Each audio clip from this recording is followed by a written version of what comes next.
જય શ્રી કૃષ્ણ મિત્રો। આજે આપણે છોલે ચણાની રેસીપી હું તમારી સાથે શેર કરી રહી છું।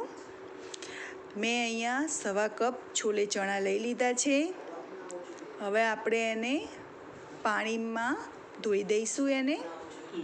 એને આપણે સરસ મસળીને ધોઈ કાઢશું એટલે જે ગંદકી હોય ચણામાં એ નીકળી જાય। તમે મારી ચેનલમાં નવા હોય તો મારી ચેનલને લાઈક, શેર એન્ડ સબસ્ક્રાઈબ જરૂર કરજો અને બેલ આઇકન પણ જરૂરથી દબાવજો જેથી મારા નવા વિડીયો તમે જોઈ શકો। હવે આપણે એમાં ચણા ડૂબે તેટલું પાણી ઉમેરી દઈશું અને એને આપણે 5 થી 6 કલાક માટે પલાળી દઈશું। પછી એને આપણે બાફશું। મેં અહીંયા મારો બાફવાનો વિડીયો સ્કીપ થઈ ગયો છે મિત્રો, સોરી। મેં અહીંયા ચણા બાફતી વખતે એમાં 2 મોટા એલચા, થોડી હળદર, થોડું મીઠું, તજ, લવિંગ 3-4 અને 4-5 મરી નાખ્યા છે જેથી એનો ટેસ્ટ ચણામાં સારો આવી જાય। હવે અહીંયા મેં આમાં તેલ લીધું છે, એમાં 2 તમાલપત્ર અને 2 સૂકા લાલ મરચાં નાખેલા છે। થોડી મેં હળદર ઉમેરી। હવે એમાં મેં અહીંયા ડુંગળીની ગ્રેવી ઉમેરું છું અને મેં અહીંયા 4 મીડિયમ સાઇઝની ડુંગળી લીધેલી છે, એની મેં મિક્સરમાં ગ્રેવી બનાવી દીધી છે।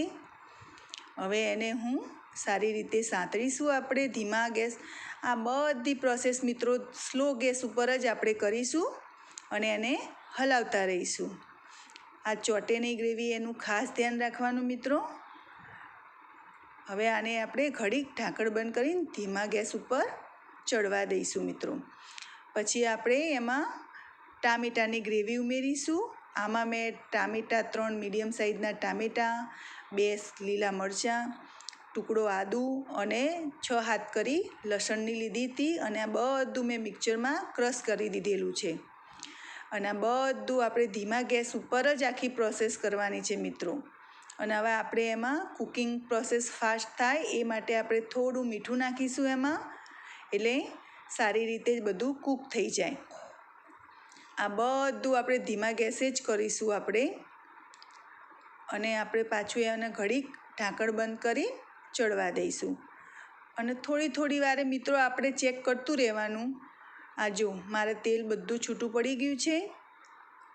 હવે આપણે ફરી એને હલાવી બધા મસાલા થોડા કરી દઈશું। આમાં જો અમે સૌપ્રથમ આપણે મરચું નાખીશું। અમારા ઘેર થોડું તીખું વધારે ખવાય છે મિત્રો, એટલે મેં અહીંયા થોડું મરચું વધારે નાખ્યું છે। તમારા ટેસ્ટ અનુસાર તમે મરચું નાખી શકો છો। ધાણા જીરું મેં 2 ચમચી નાખ્યું છે મિત્રો। તમે તમારા ટેસ્ટ અકોર્ડિંગ તમે તીખું કે મોળું કરી શકો છો। આ મેં ગરમ મસાલો લીધો 2 ચમચી, એ પણ મેં 2 ચમચી ઉમેરી દીધો। હા, અહીંયા છોલે મસાલો તમે 2 થી 3 ચમચી ઉમેરી શકો છો। મેં અહીંયા 2 ચમચી નાખ્યો છે અને આ બધી પ્રોસેસ ધીમા ગેસે જ કરવાની છે મિત્રો આપણે। એને હવે સારી રીતે આપણા મસાલા બળી ના જાય એનું આપણે ખાસ ધ્યાન રાખવાનું। બધી પ્રોસેસ આપણે ધીમા ગેસે જ કરવાની છે। આપણે એને હવે હલાવતા રહીશું, મસાલા આપણા ચોંટી ના જાય એ વાતનું ખાસ ધ્યાન રાખવું મિત્રો। અને હું કેક પણ બનાવું છું, બિસ્કિટ પણ બનાવું છું। આવું બધું તમારે જો શીખવું હોય તો મને કમેન્ટમાં જરૂર લખજો, તો હું મારો કેકનો, નાનખટાઈનો રેસીપી તમારી સાથે શેર અવશ્ય કરીશ।